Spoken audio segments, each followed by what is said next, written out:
najprej me zanima, kako neznancu na hitro poveš, kaj počneš v življenju?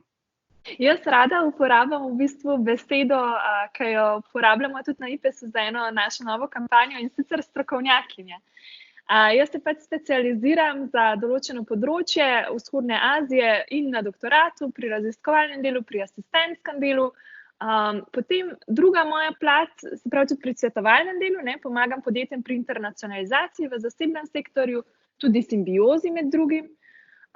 Potem po drugi plati imam pa tudi seveda človeško plat, ker mi je mar za določene družbene probleme in sem zato se odločila par let nazaj soustanoviti IPES, ki še vedno super funkcionira za super ekipo. Avtorica, to vedno pozabim povedati, napisala sem knjigo leta 2018. To je bil zanimiv občutek. Odkje pa strast za raziskovanje Vzhodne Azije? V bistvu sem se jaz dolga leta specializirala za Balkan, potem pa enostavno teh balkanskih zgodb, ker toliko čutiš za ljudmi iz področja, ne moreš več, enostavno jih nisem mogla več nekako procesirati. Hkrati je pa iz Azije prihajal ta val inovacij, razburljivosti, novih priložnosti, vse to, kar me je zelo pritegnilo in mi dal neko priložnost, da se specializiram v to smer novih tehnologij, ekonomske rasti, mogoče malo drugo smer, s katero sem se prej ukvarjala, in mi je to dal nek nov izziv. To me je potegnilo, ta radovednost.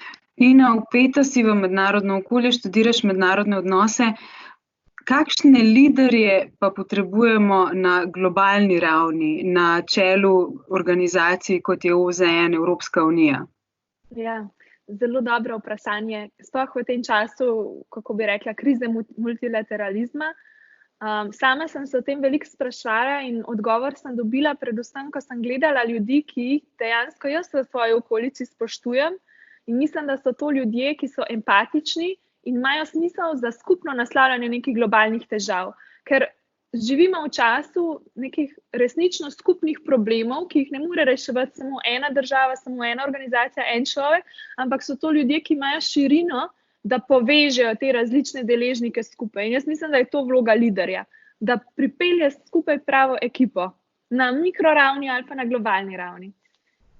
Kdo pa je Nina, ko ni v eni izmed svojih 4 služb?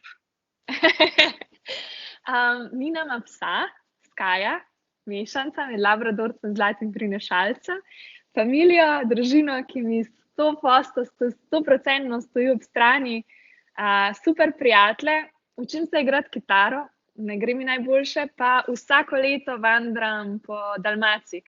Katero stvar boš pa s sabo vzela iz 10. generacije AmCham Young Professionals? Prijatelje, nove prijatelje. Jaz ne znam drugače povedati, kakor to, da so to eni ljudje, ki so mi stali ob strani, s katerimi imam končno v bistvu nekako možnost debatirati te neke življenjske ambicije, ker imajo oni zelo podobne življenjske ambicije, čeprav delajo v drugih sektorjih. Poleg pač tega znanja, ki ga tudi nudite ki ga AmCham nudi čez izobraževanje, jaz mislim, da so ljudje, ta skupnost ljudi, da je to dodana vrednost. Res.